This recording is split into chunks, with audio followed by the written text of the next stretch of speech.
Oh boy, today's video is gonna be a bit different. You see bros, it was Tuesday, March 8, 8:33 in the morning, and I had found myself going on this wild adventure. A goose chase perhaps. Because I was on the hunt for the weirdest cartoons from the 90s. I went down this path of destruction and I found exactly what I was searching for. Today we're going to be discussing a strange and mysterious show that goes by the name The Head. So what exactly is this show? The Head was a short created in 1994 by Eric Fogel. It features this guy named Jim, a trade school student whose head grows to outlandish proportions. And if this image wasn't terrifying enough, wait until you find out the reason for his head being this massive. Today we're going to be diving into season 1 episode 1, The Head Saves the Earth. So if you guys would like for your boy to cover the entire series on this channel, because I believe this show only has about 2 seasons anyways, be sure to leave a like and let me know your thoughts on this show in the comments down below. But yeah,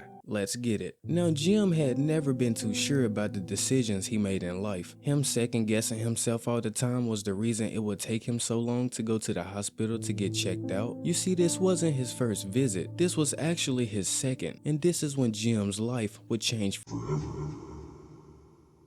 He went to see this doctor who goes by Mr. Axel, and he was asking Jim about how he felt. Jim was saying he wasn't really in any pain, even with the increased head size. So they start going over the story on how this came about. Jim says it was about 11:45 p.m. when he stepped out to take a walk. He then noticed these weird flashing lights in the sky, and once he looked at the lights, he instantly blacked out. He awoke the next morning to find himself in bed, but something felt different. Level with me, Doc. Is there anything you can do? Anything at all?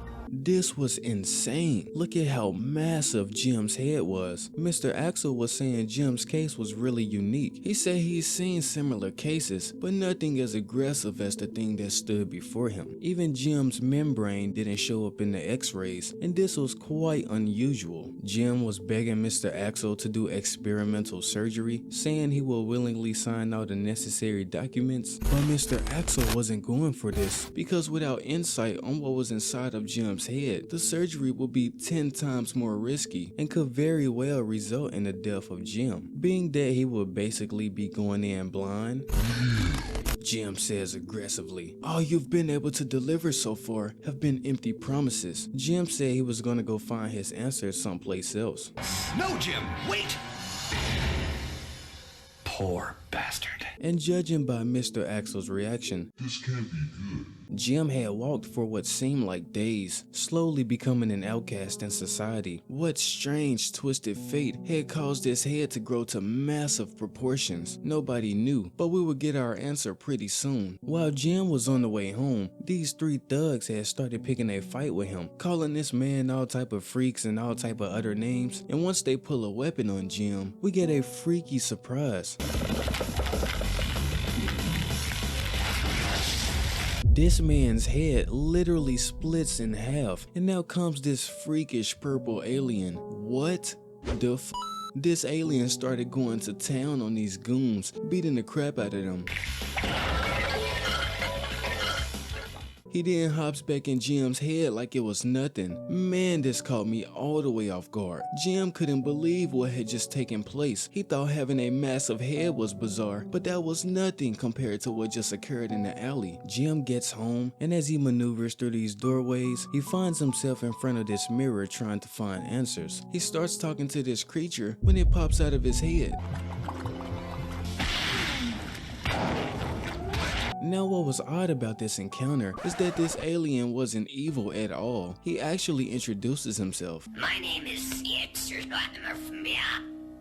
Yeah, you're crazy if you thought I was gonna try to pronounce that, bruh. But he tells Jim he can just call him Roy. Okay. Now that sounds a whole lot better. He said he was from outer space, like we couldn't obviously tell, and he said he had a lot to discuss with Jim, but before they could chat, he needed to empty the can. Hilarious. I guess no matter the race or species, when you gotta go, you gotta go. Now bros, if this show wasn't random enough already, Butthead actually makes a quick appearance in this show. He gives these 2 detective looking guys a tape, then they do this man dirty. Bro, this show is amazing. What the f? Now on this tape was a news report about the attack in the alley earlier. They were warning the civilians of the town about devils, saying any one of your neighbors could be carrying this demon seed. And this part was also hilarious because those three scumbags from earlier were capping on this news report. My buddies and I were minding our own business when this guy with this giant head starts harassing us. Yeah, sure buddy. I have you in 4K, my guy. Well, maybe not 4K, more like 360. Okay, whatever. It seems these slimy detectives were on this alien's trail. Jim was asking his newfound friend why he was living in his head in the first place, and Roy says living in Jim's head enables him to adapt to Earth's atmosphere and climate. Roy says this newfound friendship between him and Jim was something they both could benefit from. He says this is called symbiosis. You give me a place to stay on Earth and I'll help you solve some of your problems. Jim found this quite insulting, being that Roy was the cause of all his problems. Like, nah, you got it backwards, my guy. It's called inconvenience. You literally turned me into a freak. This man Roy was saying he could help Jim gain some confidence. Bruh, not with a head like that. Now it also appears to be another storyline going on in this episode as well. We see this doctor whose name was Lucas Elliott. Apparently Mr. Elliott was made fun of at his institute because he had mentioned seeing aliens around, but no one believed him. But now this man had a key eyewitness. So what does he do? He gets this guy from the news report earlier kidnapped so he can con information out of him. Freeze! Uh-oh. Get in the car. This is starting to get crazy. And while this was going on, Mr. Axel was informing Jim that he had to get back to the clinic. More tests needed to be done. And Roy doesn't seem to like this doctor too much.